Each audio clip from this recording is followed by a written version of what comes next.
I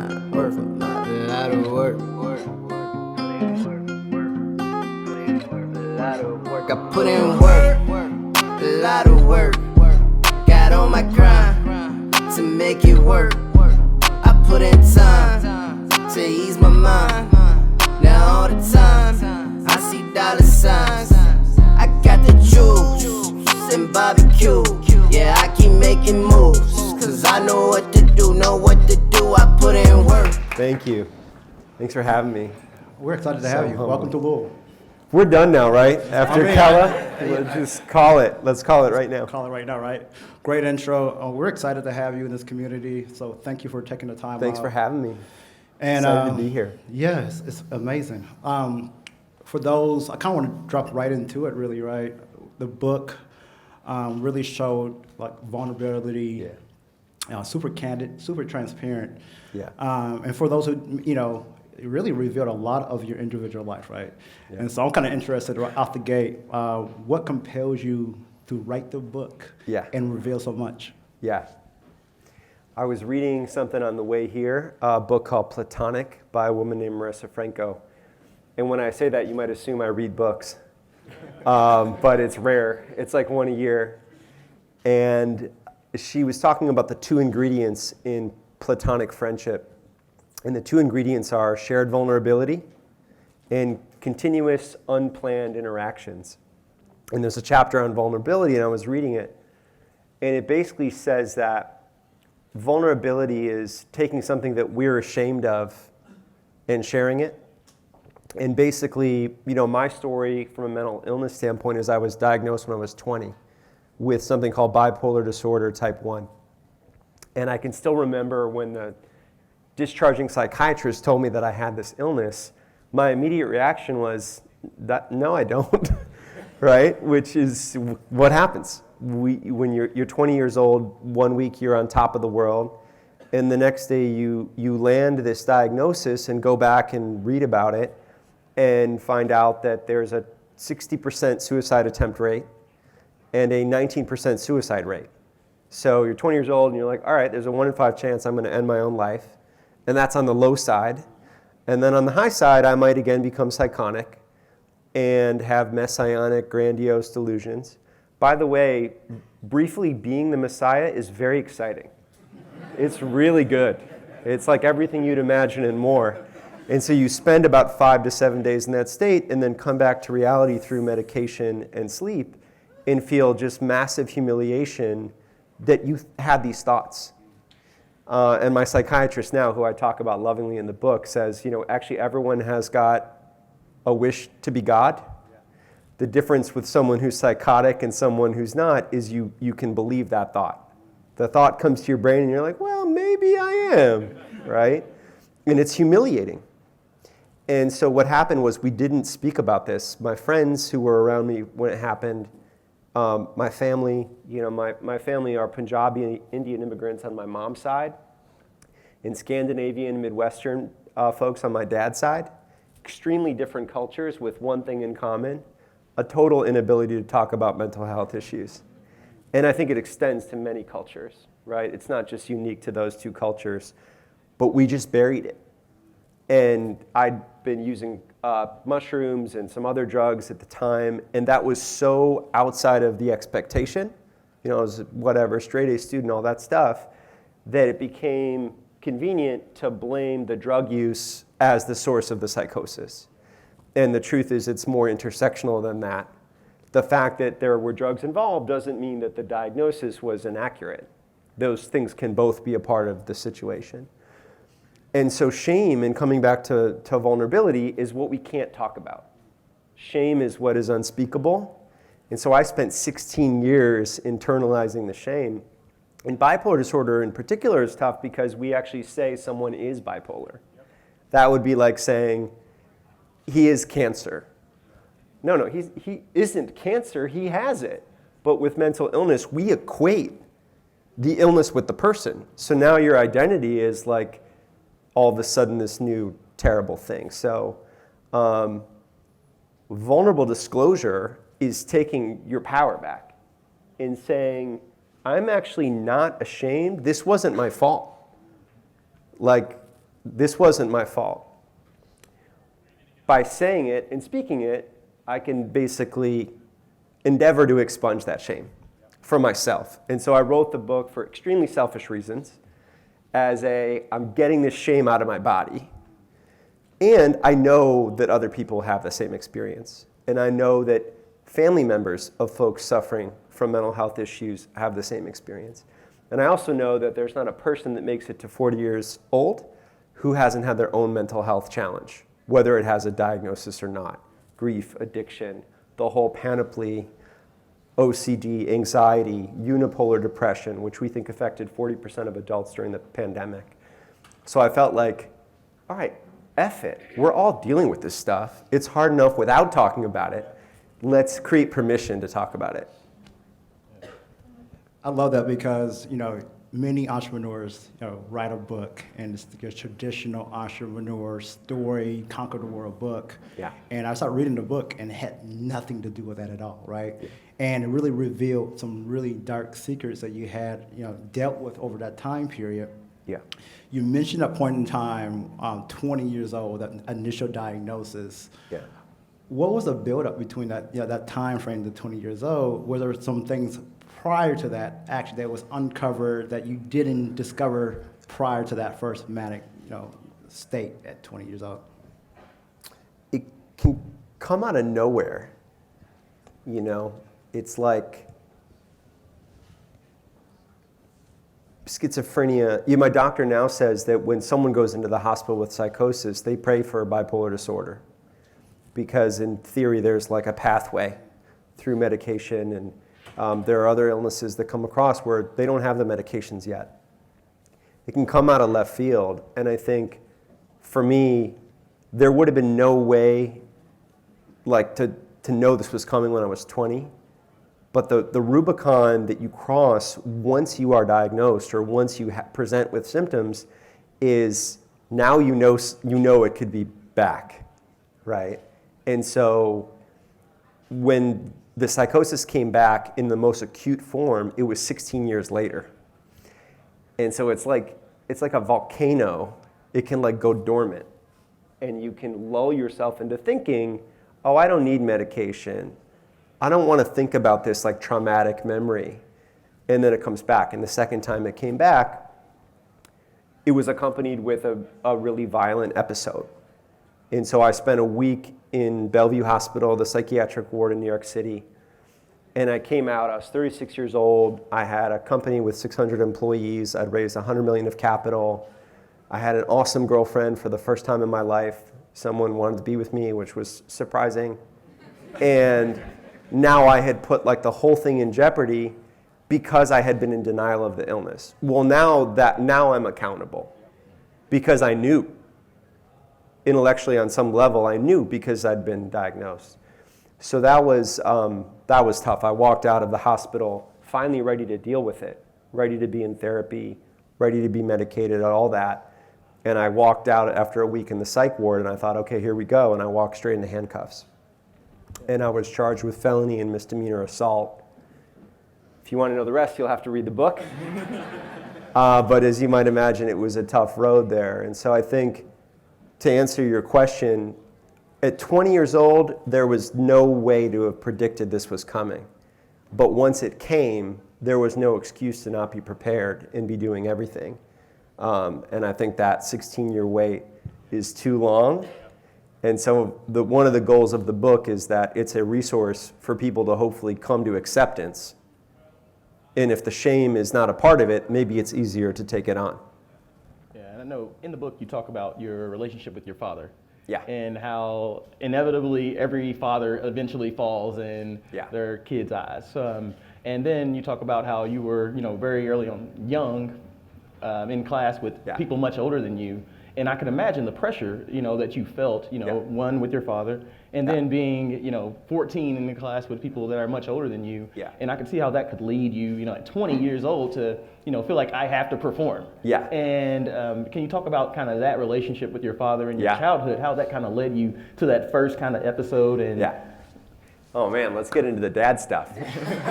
So yeah, I'm sitting with my psychiatrist in New York one day, and he tells me about this concept of the pedestal feet of clay duality between a father and a son. Although I think this can be really for anyone, and I don't think it has to be a father and a son, but basically the theory goes that your dad, if you have a good dad who's present, is like a god to you when you're a little boy. And so you put him on a pedestal. And inevitably, as you get older, part of aging is realizing that your dad is a human being. And so at some point, there is this pedestal feet of clay where your dad all of a sudden is mortal and frail and fails you or your siblings or your mother in some way.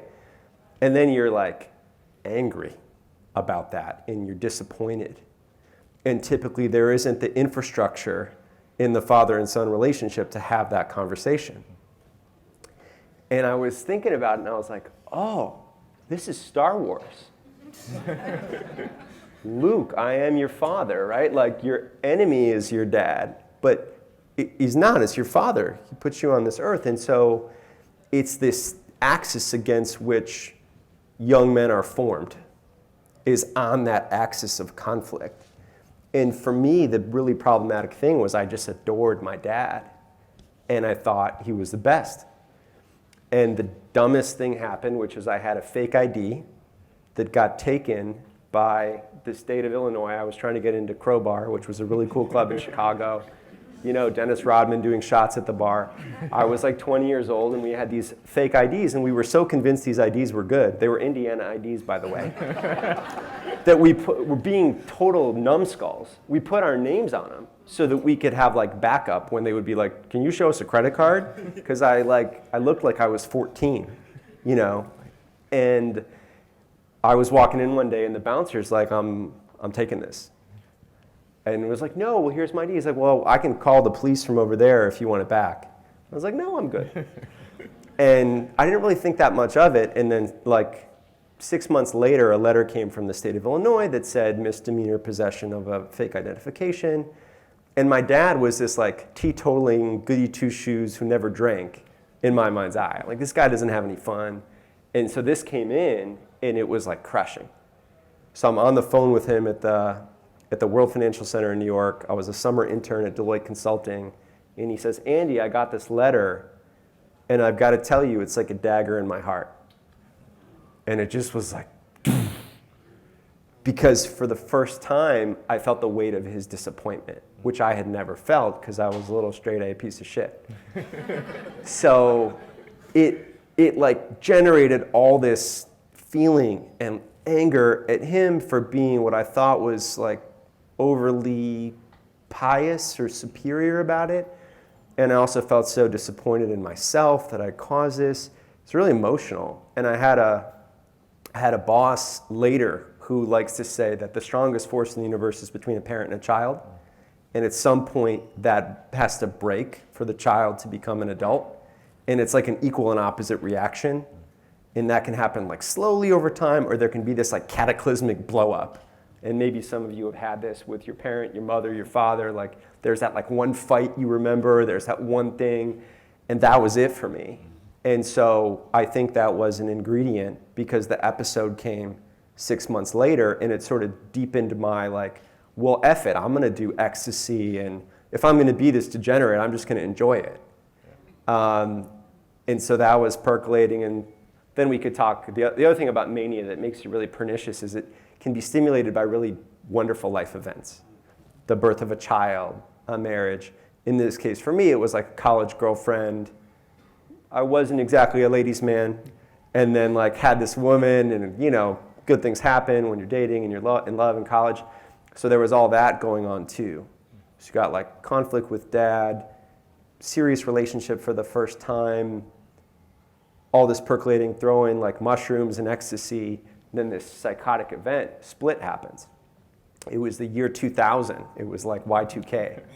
And there was this like group of like South Koreans praying on TV for the arrival of the Messiah.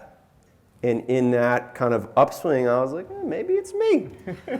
And that led to the hospitalization and the diagnosis, and that's kind of what happened. And then, the denial, and then I really buried it for 8 years. And the discharging psychiatrist said something that was almost fatal in retrospect. She said, if Andy doesn't have another episode for 5 years, it could be that this was a one-off psychotic event driven by the psilocybin, the mushrooms. And then I didn't have another episode of either kind for 8 years. So we were kind of lulled by that comment. And then as I started Bonobos in 2007, and I ended up in this intense conflict with my co-founder, I started experiencing like catatonic depression for the first time in my life. Where I had this business and it was taking off, and I was like, some of the people that presented here today, I appeared to be doing well, but I was just like gutted inside by being in business with my best friend and it wasn't working out. And I went to see this therapist, and she did one really unhelpful thing, which is she's like, you don't strike me as having bipolar disorder. So I was like, that was a bummer that she said that. But the other thing she said was like, are you in touch with anger? And I was like, anger? I've seen other people get angry.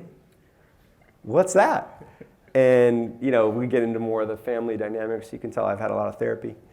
My mom was kind of the fiery one who would get angry, and my dad was like the stoic, And I think I grew up like admiring the wrong parent in that regard, because it was kind of like passive aggressive emotions coming out in other ways.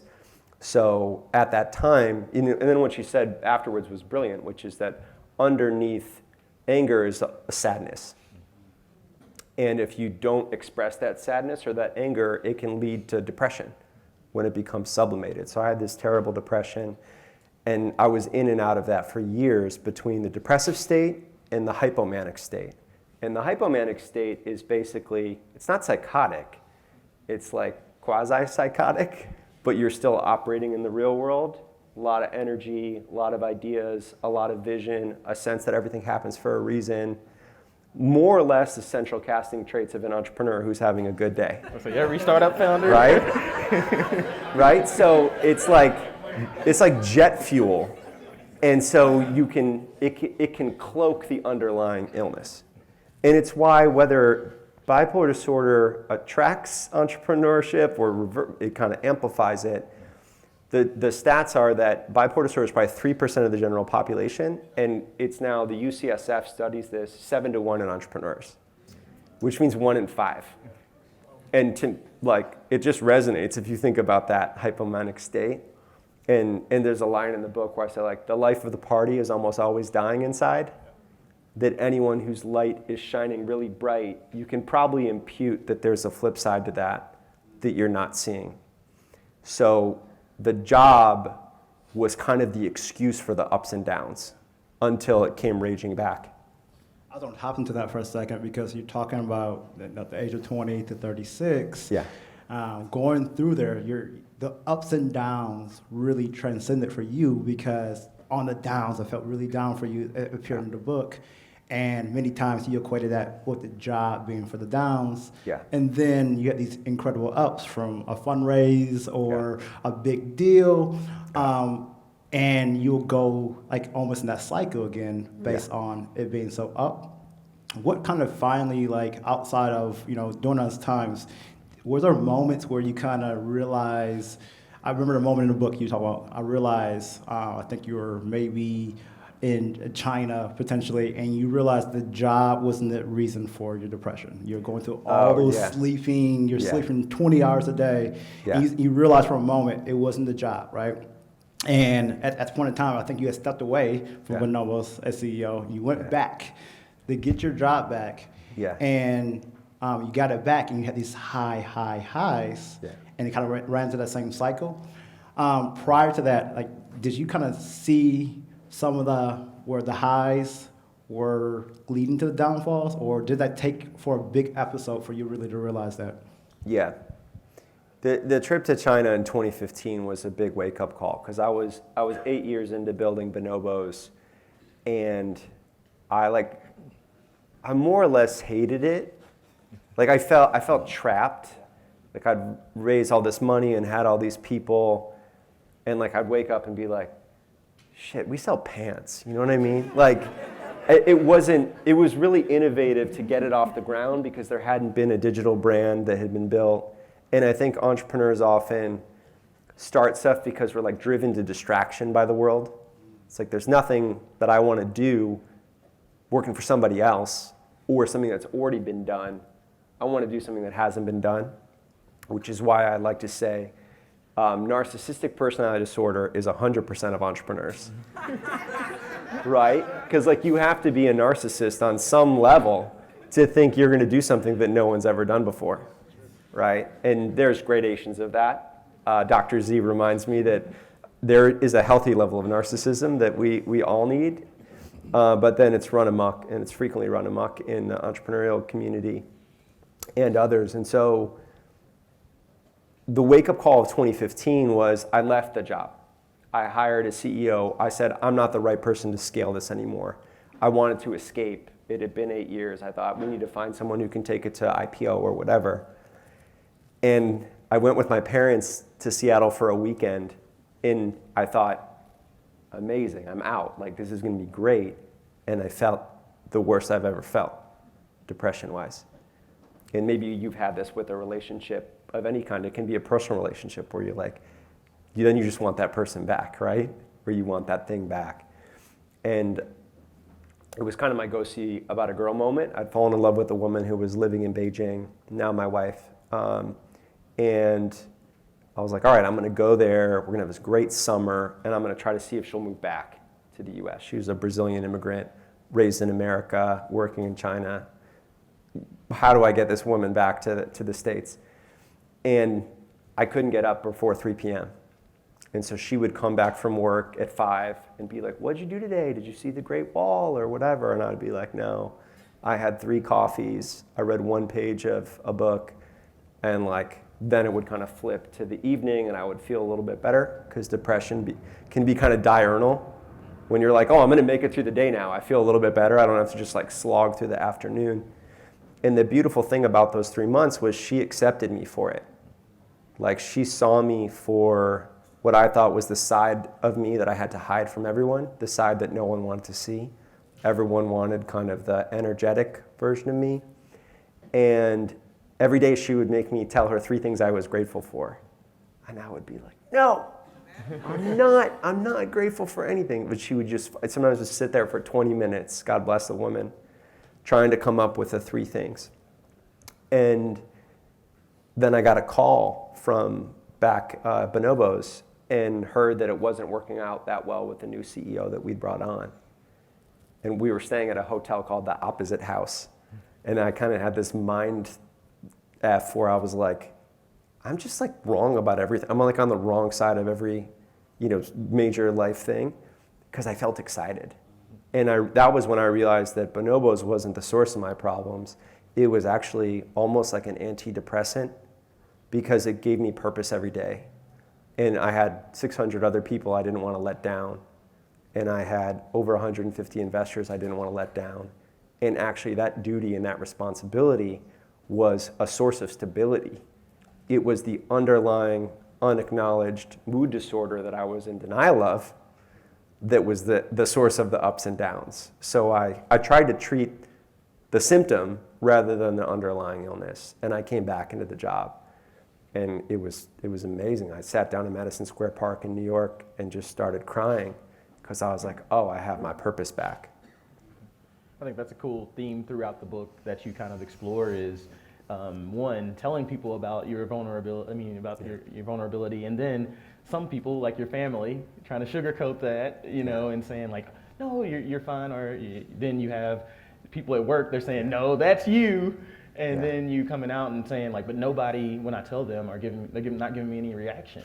Yeah. How does that play into your belief of, that you're fine, or your belief that you are falling further into, depression, but hearing those different sides, how does that play into your overall? Yeah, I think it's easier to fool people who we don't see as often.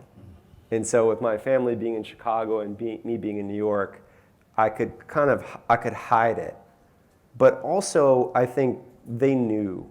And it was almost harder because it was like we tried to control it as a family without actually dealing with it.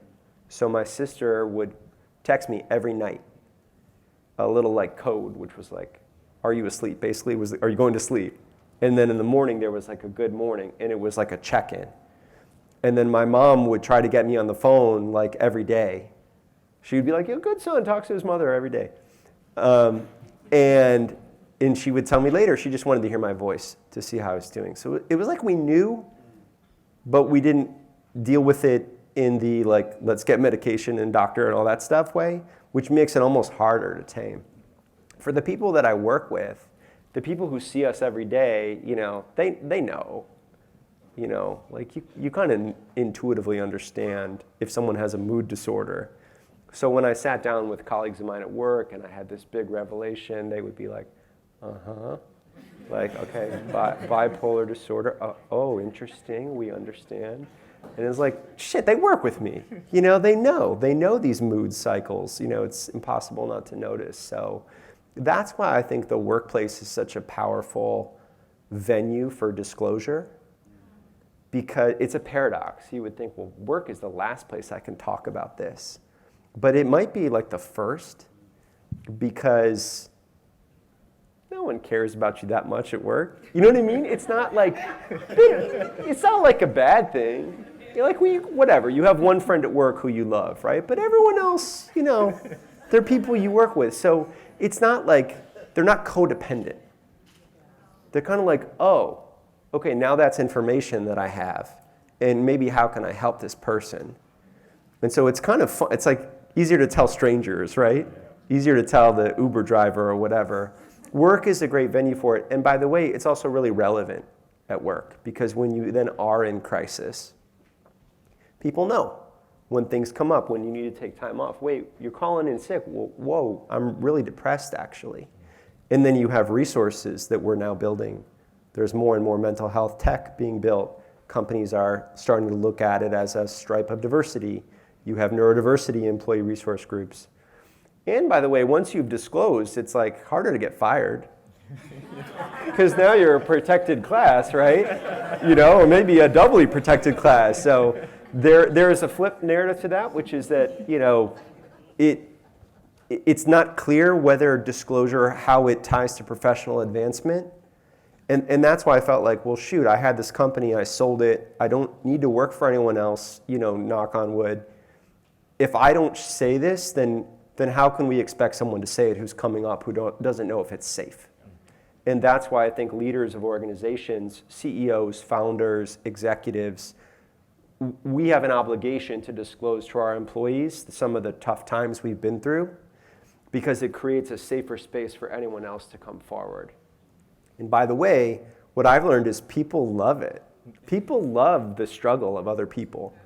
This is like, we do, it's art. It's like, you know what I mean? Like TV shows, books, like the whole thing is seeing other people suffer.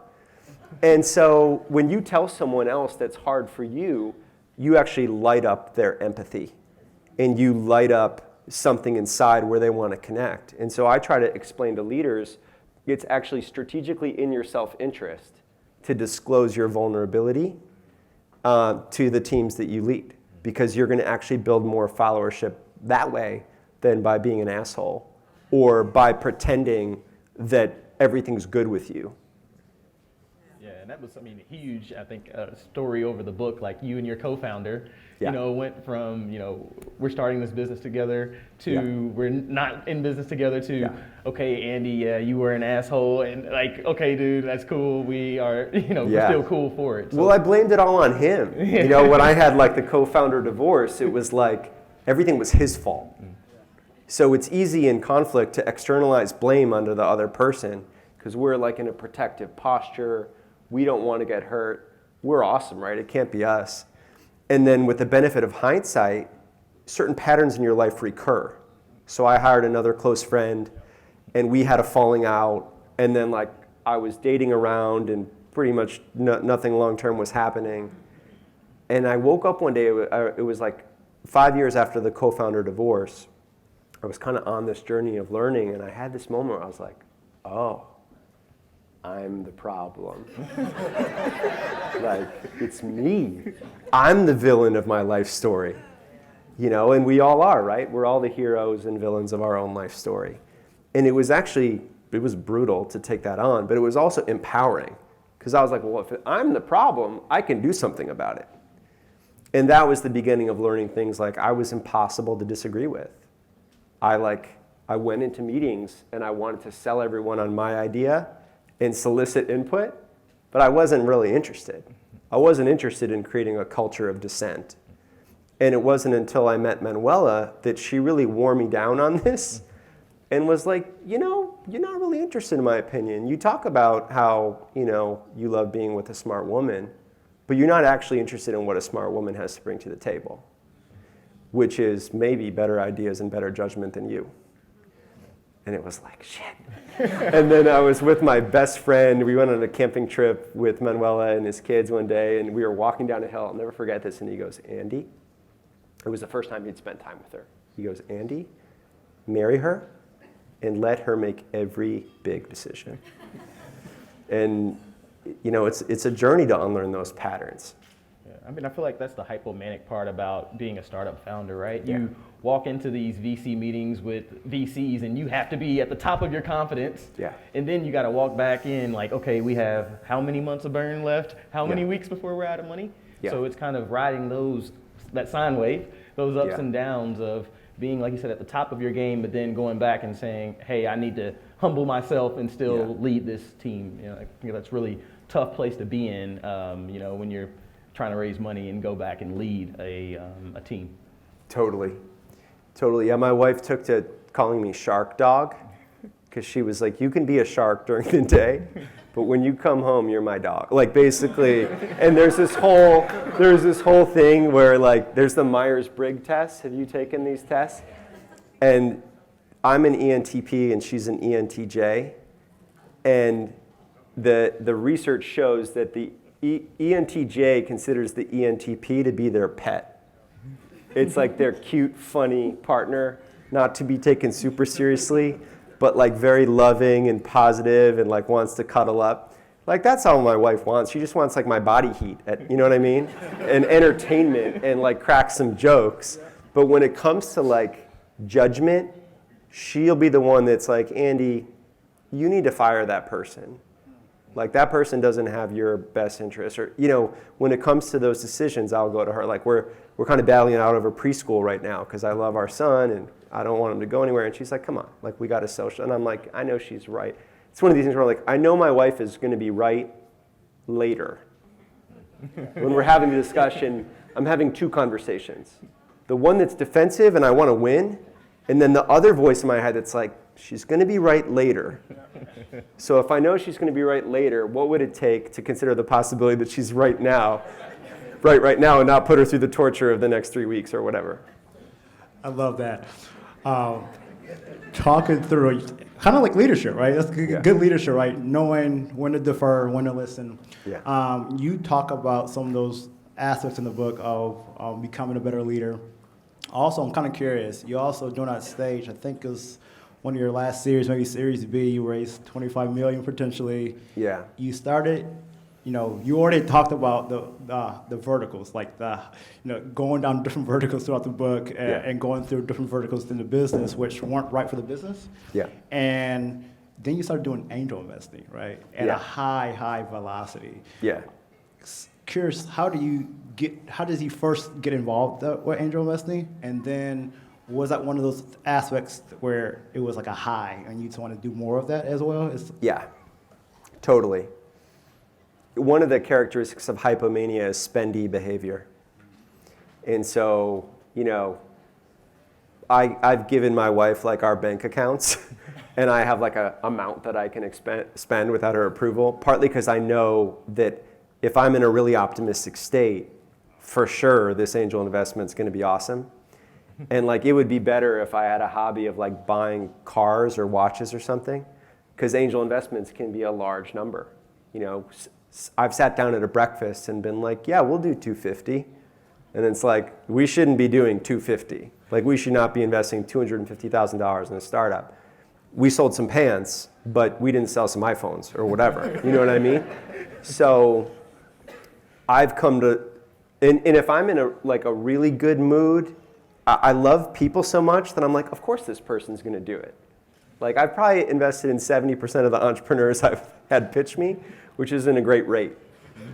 So I want to make sure that, everyone knows that Demetrius from Captain, it wasn't me alone. It was now my partner in investing. I have a partner who does like the fiduciary work, the due diligence, because I'm like, I don't want to be the one making those decisions. And so it becomes like protecting yourself from yourself. And how do you build systems and almost like governance around you? Having a great CFO is an example. So there's two kinds of CFOs.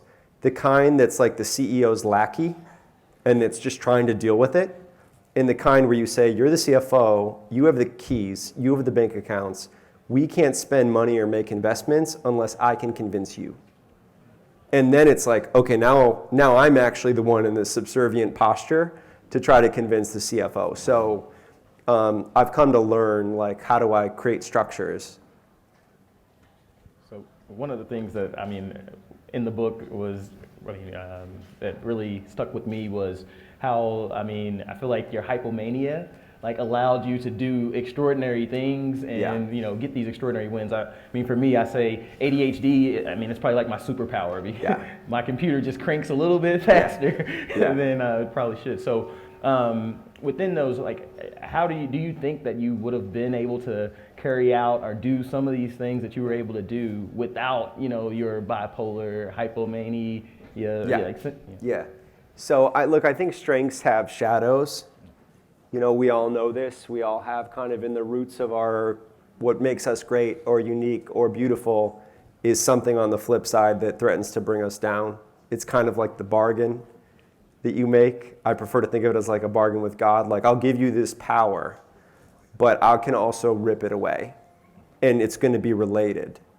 So the question becomes not how do you vanquish, limit all that strength, because you're afraid of the shadows, but how do you let that strength shine as much as possible and have the shadows do as little harm to yourself and others as possible? And so, my doctor now says the goal isn't to eliminate hypomania. The goal is to boundarize it so that it's controllably hypomanic, right? So we want you to have peak days, peak experiences where you feel like you're on top of the world, but maybe that's like 5 days a year, not 200, right? And so, I see my doctor twice a week now because I have to. It's like going to kidney dialysis. Like, do I want to see him twice a week? No, super expensive. Mental health reimbursement is terrible. We've got work to do to make mental health as important as dental and vision. And so we talk about like, hey, where's your mood today on a scale of 1 to 10? And the scatter plot now is like between 4 and 7. There's a lot of 5s and 6s, and he'll be like, how are you today? And I'll be like, I'm a 5. And he's like, awesome. Good. He's like, this is life for people without bipolar disorder, like a steady 5. And my wife is like a steady 5. And she's like, give me some of that 8 or 9. And I was like, yeah, let's have you at the hospital, let's go for it. Like, let's figure it out. Like, have some more edibles or whatever. So it's like, it's a good thing to not try to limit, what you're dealing with. Like, let's unlock the power of that, but not have it undermine you. And we can't do that alone. That's what mental health professionals are for. That's where medication is totally okay. Like when I was 20 and I was told, you're going to have to take medication every day for the rest of your life.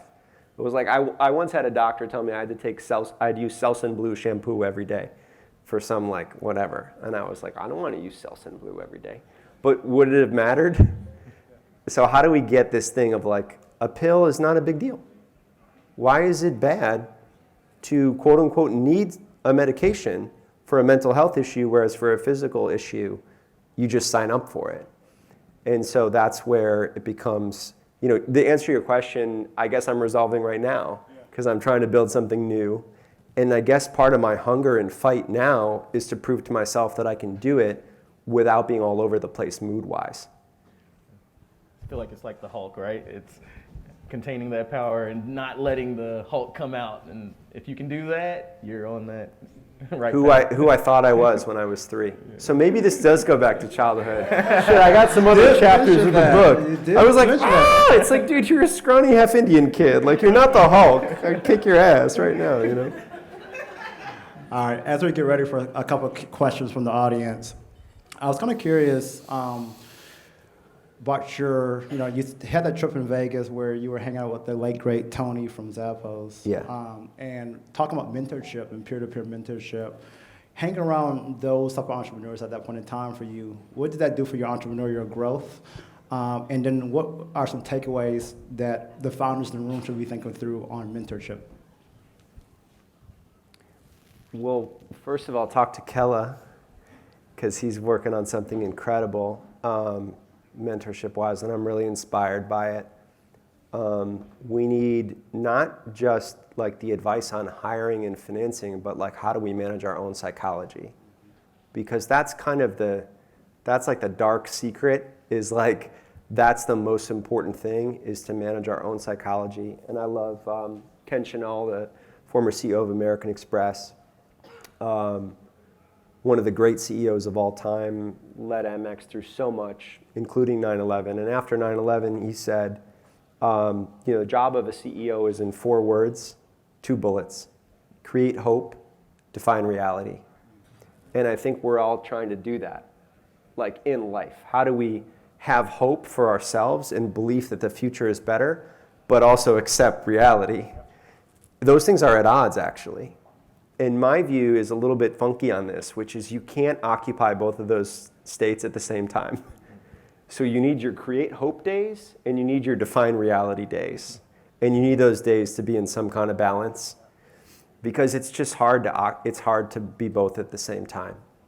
And so I think that's part of the coaching that entrepreneurs need, is like, okay, let's be excited, let's dream big today.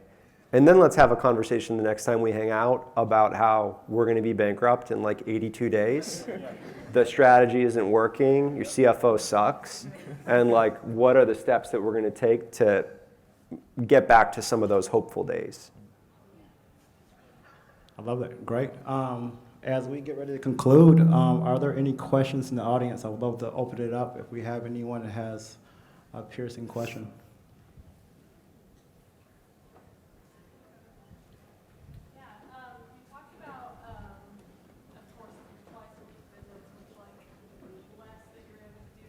Yeah. But do you have any like daily sort of rituals that? Oh, sorry. Hey, I just was yelling. Do you have any sort of daily rituals or grounding other than your like magnificent wife that like help anchor you through that journey? Yeah, for sure. Sleep is a massive one for me, and it's not just sleep, but transparency about sleep. So depending on how you think about it, for what I deal with, the mood disorder, sleep is either like a leading or a lagging indicator of what's happening. And my doctor says 2 kinds of depression: can't sleep and can't get out of bed. I'm the can't get out of bed varietal. So I every morning take a screenshot of my Fitbit sleep report, which has got the number of hours, REM, and then I text it in a WhatsApp group text to my doctor, my wife, my mom, and my sister, because it's kind of like, here's what's happening with Andy's mood. If it's clicking up, it means I'm entering into a depressive state. And if it's clicking down, it's a little bit of a wait. Let's be on alert here about hypomania.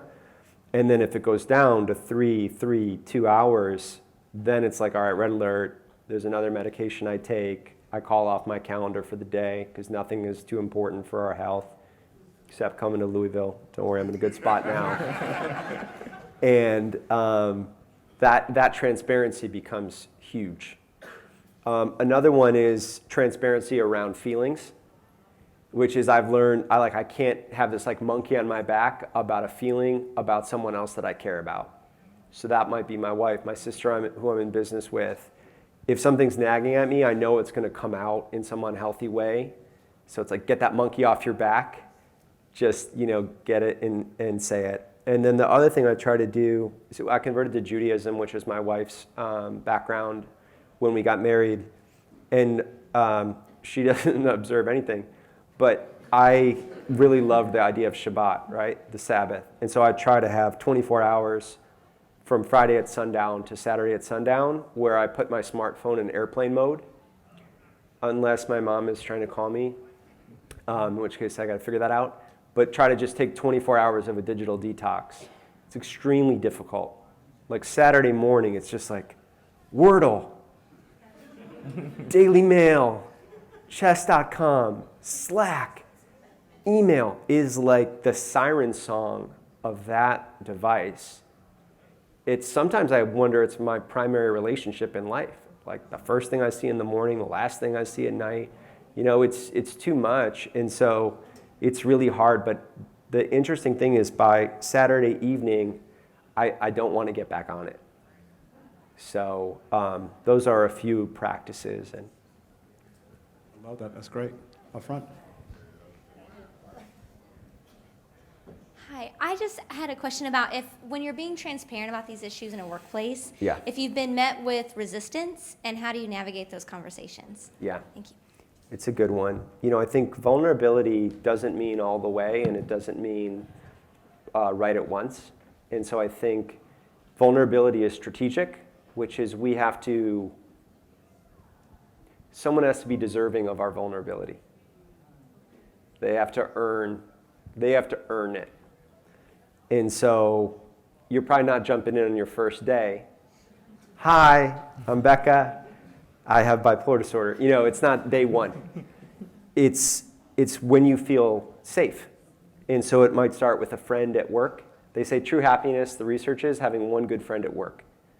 And I worry for the Zoom remote era, because I'm suspicious of our ability to form friendships over Zoom or Microsoft Teams or whatever. And so I think we have to trust.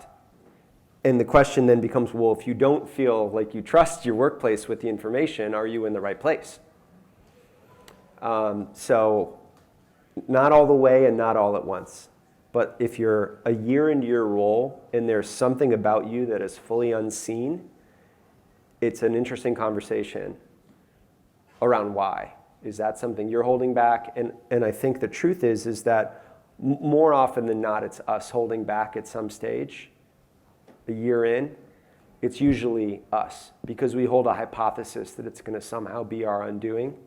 And I do promise you that 5 minutes after you disclose something to someone, they're going to be thinking about it. And 5 hours later in the day, they won't. Because you know who they're going to be thinking about? Themselves. So it's probably going to be okay. All right, one more. Yeah.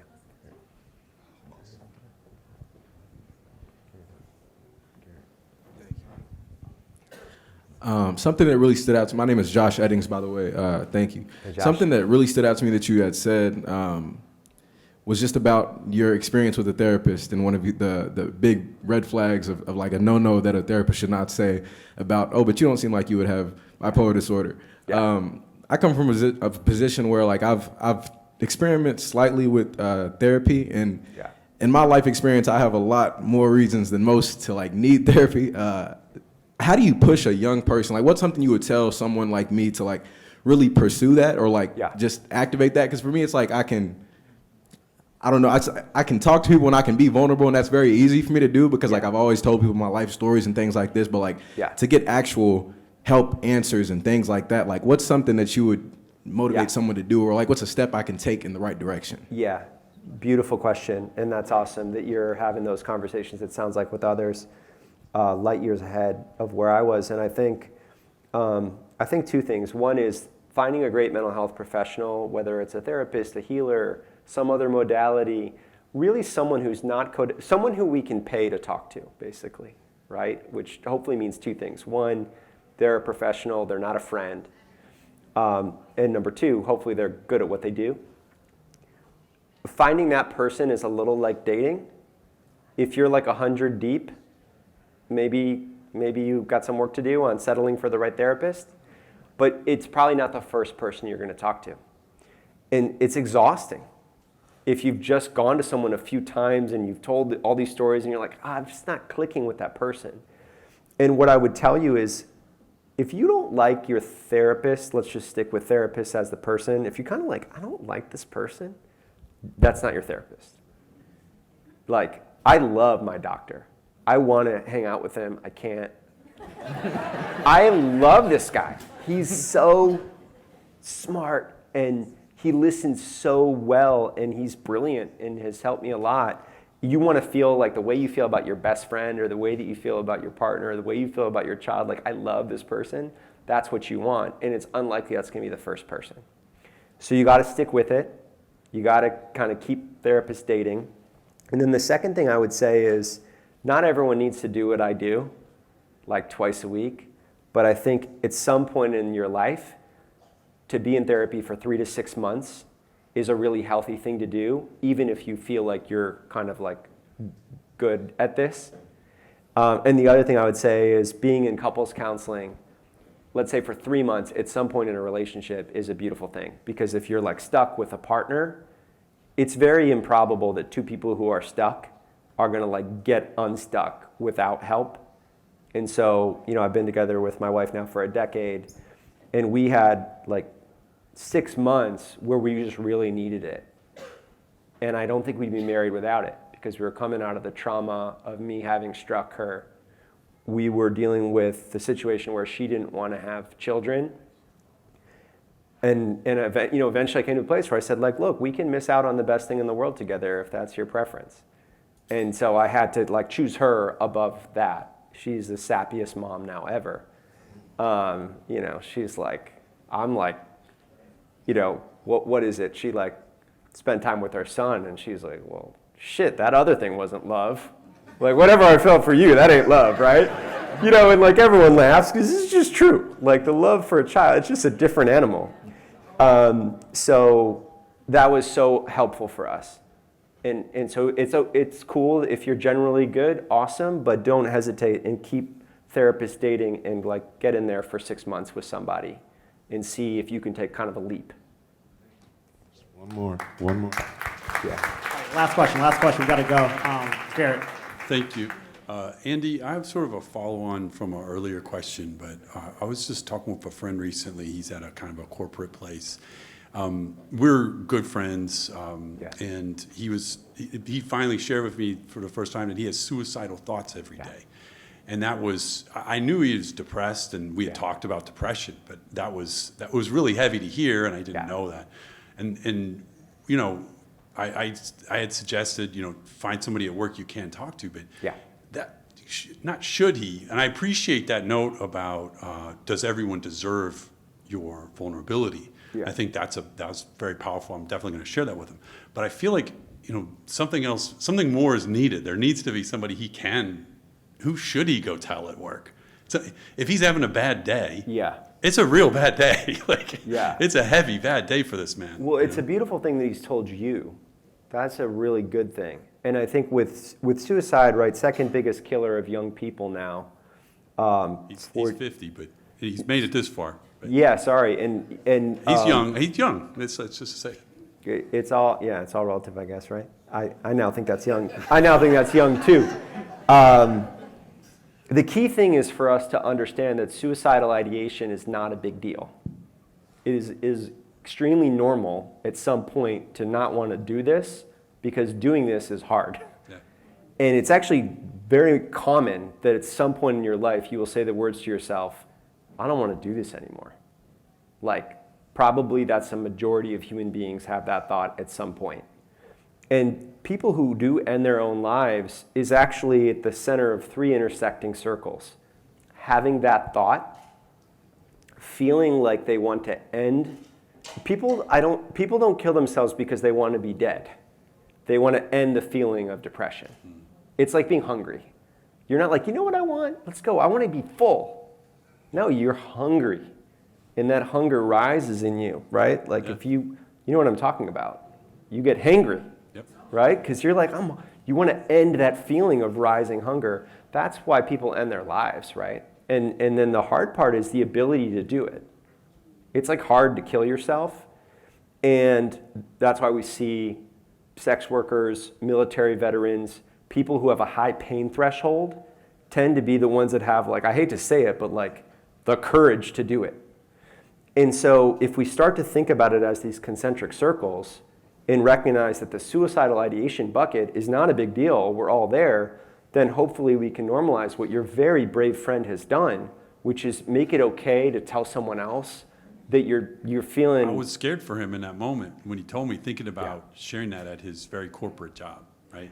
Well, I don't know the answer because I don't know that corporation, but generally I think the pathway is tell a close friend. If you trust your boss, which is about 10% of people, tell HR, right? And then often it's like telling an executive or someone else that isn't in your lane, because now you're building a bond and now they know that, and now they're responsible. And you're now responsible too for your friend's well-being. Yeah, and I'll say one last thing. There's a great certificate online called the jack.org Being There certificate. It's 30 minutes. I recommend it to everyone. It's just like training for how to check in with someone. Because the thing is that we are responsible to check in when we've noticed something. And once we've been entrusted with information, we're now responsible. That person has given us a gift of this information, and we are now that person's shepherd to getting them help and making sure that they're okay. Thank you all. Hold on, Chris, if you don't mind. One question for me, not a real question. I've been using Andy's app, what he's built, and I love it. There are a couple of Louisville folks on there, but it's something phenomenal. Andy, please tell. I was like, Andy, I would love you to talk about it. Yeah. Please, So this is phenomenal. Real quick, thanks for spending another minute, everyone. It's we have a social isolation pandemic in our country, right? Obviously, much is talked about depression, all of it. The social isolation is really loneliness and the decline in physical spaces where we can feel like we belong, right? And so maybe 50 years ago, it was home, work, place of worship, town square, other community organizations. Then fast forward 30 years and it went home, work, Starbucks, right? And now it's home, Starbucks, right? Or Zoom. And so we're building an app called Pumpkin Pie, and it has two goals. One is to bring people back in real life together in small groups and restore some of that sense of tribal belonging. And two is the focus is entirely on platonic friendship. And so, we have all these apps for romance, and we have a society that tells us these narratives about romance and its power to absolutely, be our salvation. And that's true for about 18 months, right? There's like 18 months of time where this is a solution to your life's problems. And so we're focused on platonic friendship formation.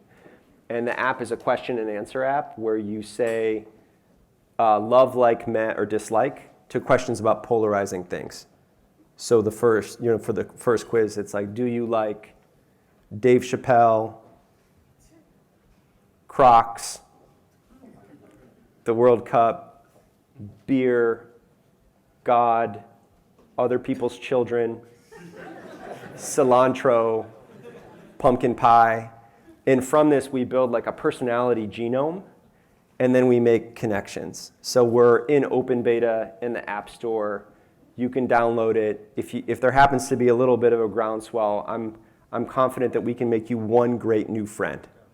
And so that's what Pumpkin Pie is. Feel free to check it out. Go download it. Andy, we're so grateful for Thank you. you coming a little bit tonight and your time and sharing with us. Hopefully, big round of applause. Thank you. I Put enjoy in it. work, More diverse. lot of work. Grateful to be kind of at the Got cusp. on my I have like grind this 65-year-old to make it work. I put in time